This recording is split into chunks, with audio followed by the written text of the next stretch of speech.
Betting without a plan is just gambling, but with the right system, you can treat it like an investment.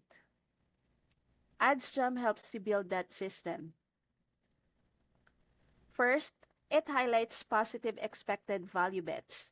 These are bets that carry an edge over the sports book, and when placed consistently, they add up to long-term profit. Next, OddsJam's arbitrage tool helps you grab guaranteed returns by covering both sides of a game.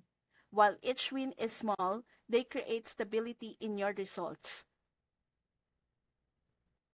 The platform also shows you how to use promos effectively with low hold betting, so bonuses aren't wasted.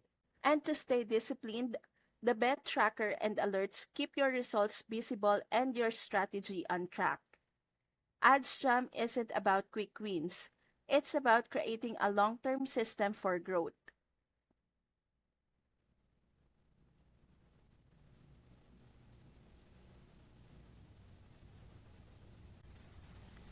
You can try it for free with their 7-day free trial using the link in my description.